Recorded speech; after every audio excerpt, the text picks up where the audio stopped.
It's indeed an honor for me to introduce our speaker today because Milton Davis has been a loyal alumnus and adjunct professor of business law in our College of Business and Information Science, a social activist and leader, as well as a good friend of this institution since he graduated in 1971. His entire dossier is in the printed program, so I won't read that for you, but there are a few things that I would like to highlight in terms of his career. Davis received his law degree from the University of Iowa College of Law. In addition to his brilliant legal mind, he has also committed himself to numerous scholarship and public service pursuits, earning several prestigious fellowships. He was a graduate fellow of the American Political Science Foundation, a Ford Foundation graduate fellow, and the Herbert Lederman Foundation International Scholarship. Additionally, he gained international acclaim when he became one of the first African Americans to serve as Assistant Attorney General in the state of Alabama. He also partnered with Donald Watkins to research and advocate for a full pardon of Charles Norris, the last known innocent survivor of the infamous Scots Law Rewards. Governor George Wallace granted the parole in 1976 when Charles Norris was 64 years old, and this was the first time in Alabama's history that a pardon had been granted based solely upon innocence. And for those of you who may not remember that history or may not have read that history, the Scots Law Rewards were 9 young, unemployed African-American teenagers who were first tried in 1931 after a fight between blacks and whites on a train in Jackson County, Alabama. This led to allegations of sexual assault involving 2 white women. Within weeks of the reported rapes, an Alabama judge had sentenced 8 of them to death following their conviction by an all-white jury. The youngest of the 9 boys at age 13 was sentenced to life imprisonment. Convicted and facing execution, this landmark set of legal cases sparked international demonstrations that overturned that conviction of these men and succeeded in highlighting the racism of the American legal system and the right to a fair trial. We take great pride today in knowing that our own alumnus, Milton Davis, played a pivotal role as a social justice advocate in this important scenario. But he didn't stop here. Davis distinguished himself in the annals of jurisprudence as a judge advocate in the United States Air Force, a member of the Macon County Bar Association, the United States 11th Circuit Court of Appeals, and many other professional legal associations and organizations. He is also a member of a fraternity that has stood in the forefront of African American community civil rights efforts and human dignity, Alpha Phi Alpha fraternity, where he served as the 29th national president.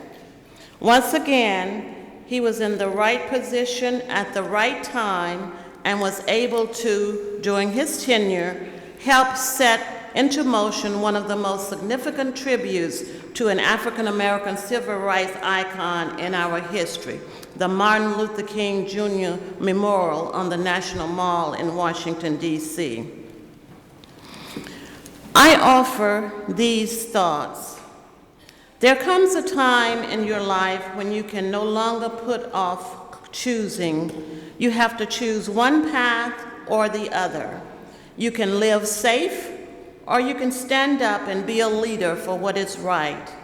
But always keeping in mind, people never remember the crowd. They remember that one person that has had the courage to say or do what no one else would do. Tuskegee's mission has always been service to people, not merely education for its own sake.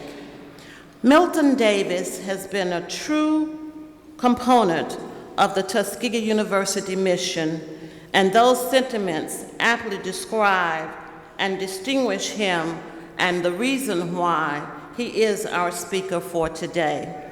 Ladies and gentlemen, please join me as we welcome back to the podium alumnus Milton Carver Davis.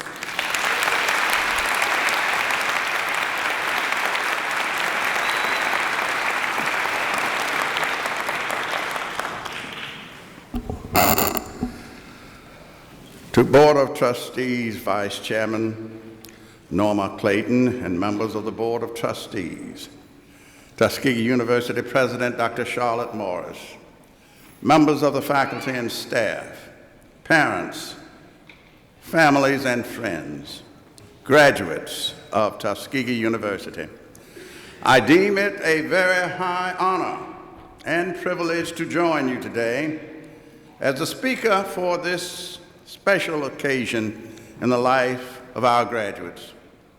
This event will be a cherished memory for all who share this moment as you launch the next phase of your life.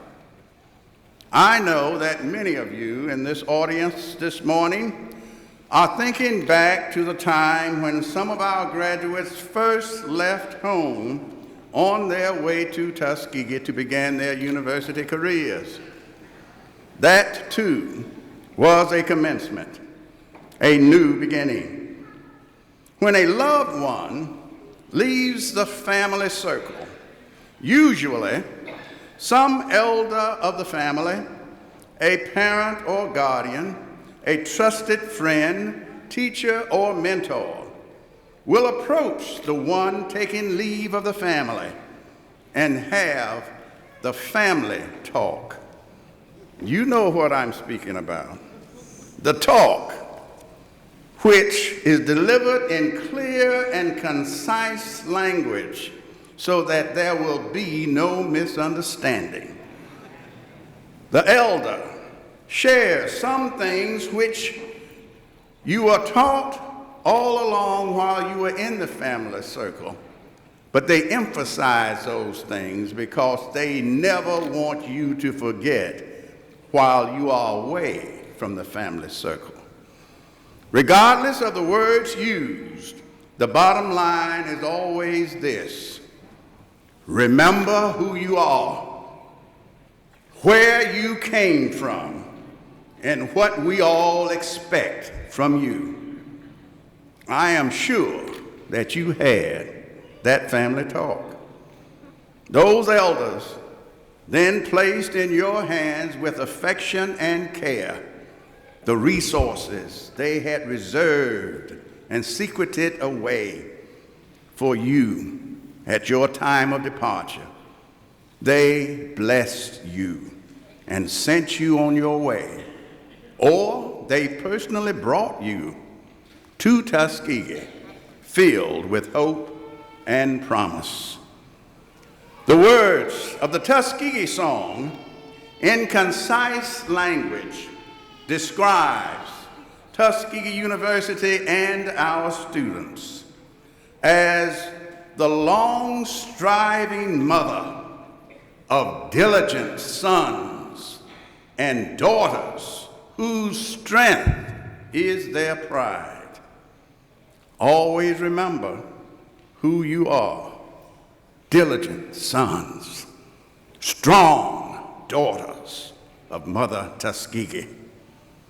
This morning, in the splendor of this beautiful campus, you, our beloved sons and daughters, members of the great Tuskegee family, are clothed in cap and gown, symbols of honor, completion, and your status as graduates.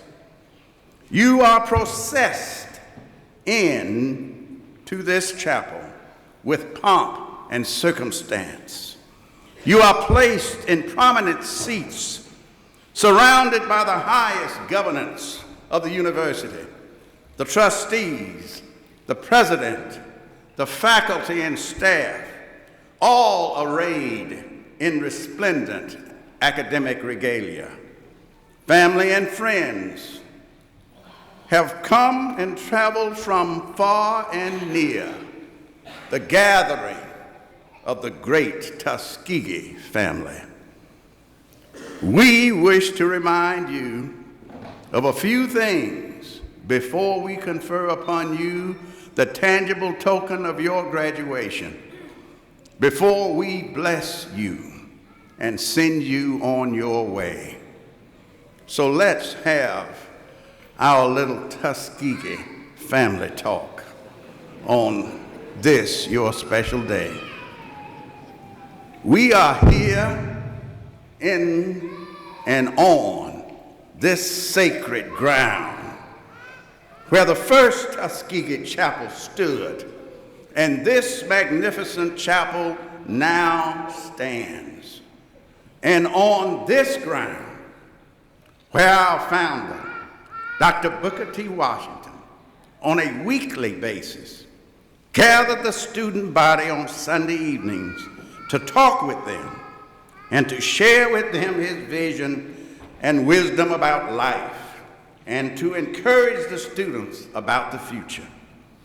This chapel ground, where Frederick Douglass himself came to Tuskegee and addressed the student body of this institution, acknowledging the value of this place to the African American people, and presidents, numerous presidents of the United States, have spoken on this ground and acknowledged the unique and cherished value of this university to the United States of America and the world.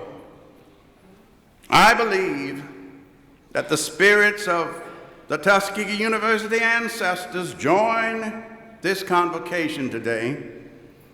They do so through the tangible things left here by them long ago to remind us each day of their presence and contributions to your success today.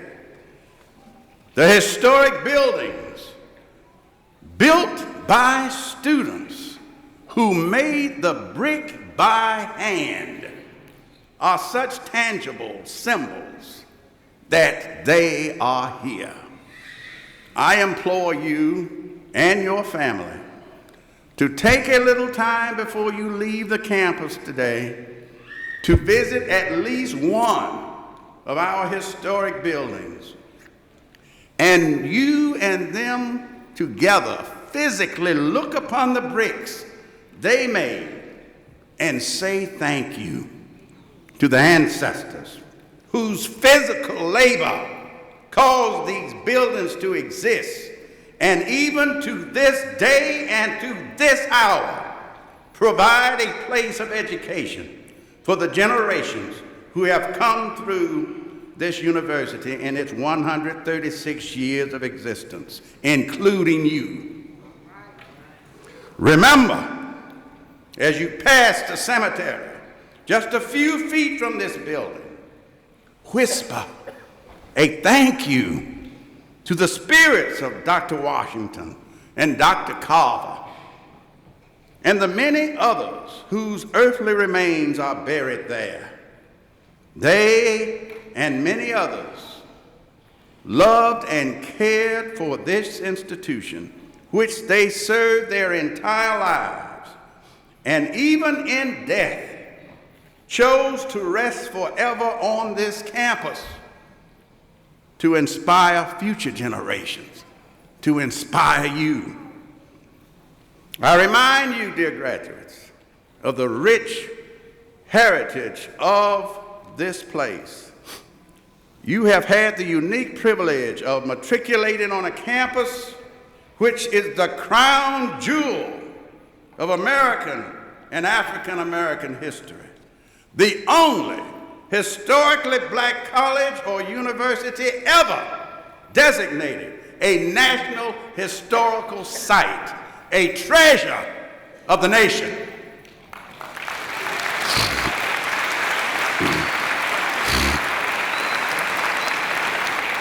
As you leave us today, always remember where you came from. You came from a treasure of the nation. This magnificent place called Tuskegee University. A truly great university is not evaluated solely by its material resources, faculty, and endowment, although these things are very important. Elite universities like Tuskegee are also evaluated by their graduates and the heights and successes they have attained since leaving the campus. Tuskegee is renowned because its graduates are renowned and successful leaders in places around the world. You have greatness in you, members of the summer class of 2017, and we expect you to excel to the highest levels. In fact, we demand it.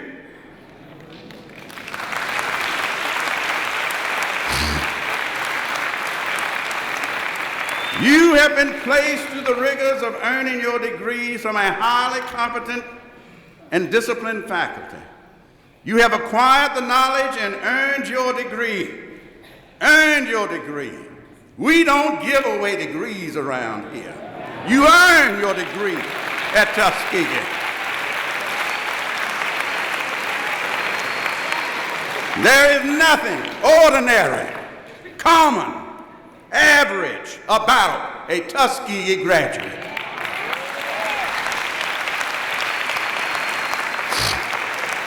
We expect you to be extraordinary in every respect. And don't you forget it. And don't you let yourselves or us down in that regard. Since the day you first arrived on this campus, this university has served as your global positioning system, your GPS. Admission here, and later when you declared your major field of study, Tuskegee University's GPS program began to program for each of you a path to success. Today, you and your fellow students will receive degrees including the Bachelor of Arts, Bachelor of Science, Bachelor of Architecture, Master of Science, and Doctor of Philosophy degrees, and 2 military commissions in the United States Armed Forces. I hope you heard in your own minds as you proudly processed into this historic chapel today, Tuskegee University's GPS telling you, you have arrived at your destination. The route guidance is finished.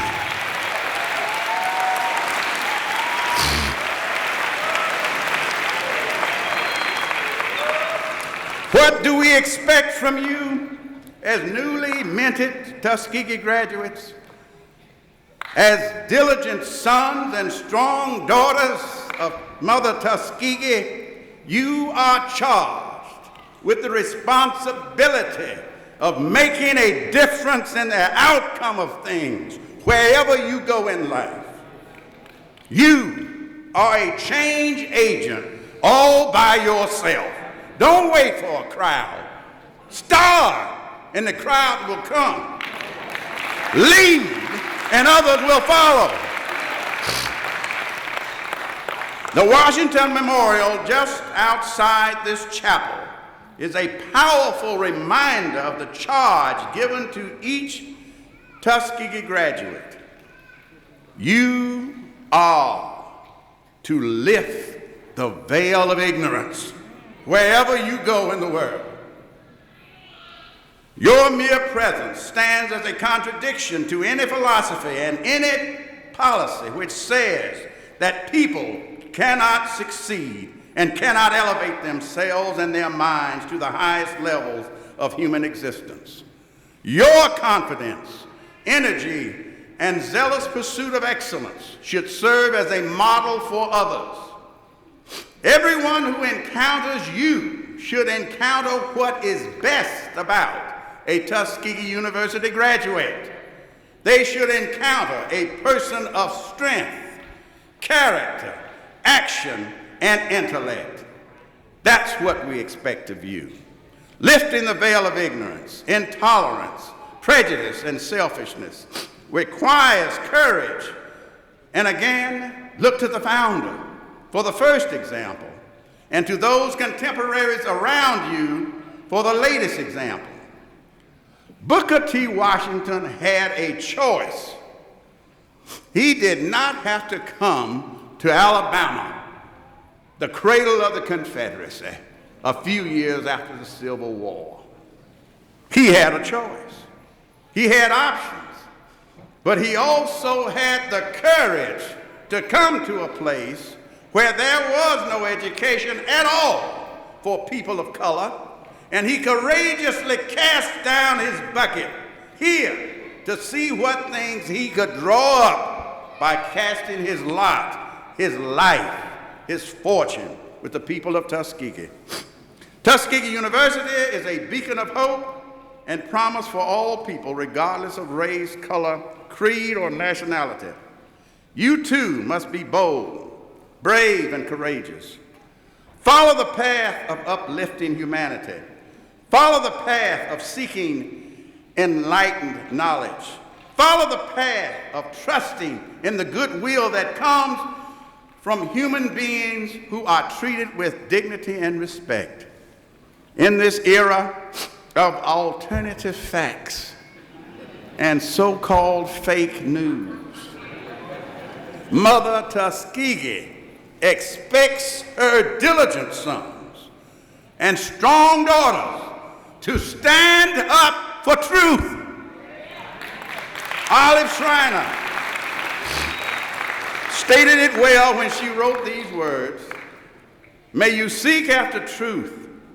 If anything I teach you be false, may you throw it from you and go on to richer knowledge and deeper truth than I have ever known. If you become a man of thought and learning, may you never fail to tear down with your right hand what your left hand has built up, if through years of thought and study you see it at last not to be founded on that which is. If you become a politician, may no success of your party or even love of your nation ever lead you to tamper with reality. In all your circumstances, my child, may you seek after truth and cling to that as a drowning man in a stormy sea who flings himself on a plank and clings to it knowing that it is the best he has. Die poor, unknown, a failure if you must, but shut your eyes to nothing that seems to them to be the truth. Finally, wear well and faithfully the dignity with which you are clothed today as a Tuskegee University graduate. You are forever sealed with the Tuskegee University brand. We are forever linked with each other. You are linked with every Tuskegee graduate who has passed through this hallowed ground in the last 136 years. Be worthy of that brand and contribute to the world as those who came before you have done and are doing to this day and even to this hour. Your contribution to the world is the price you pay for the privilege of living on the planet Earth. We don't expect you to make bricks with your hands or physically build the buildings. We do expect you to help us buy bricks and pay for the construction of buildings and the support of this treasure you call home.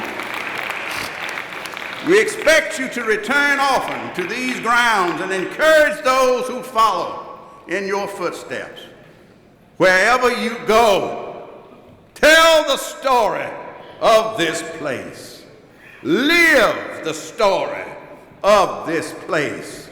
Be for others the hope and promise that we have been for you. Look around this chapel, filled to capacity, all because of you. That means, sons and daughters, we've got your back. Members of the summer class of 2017, we bless you. Go forth and do great things.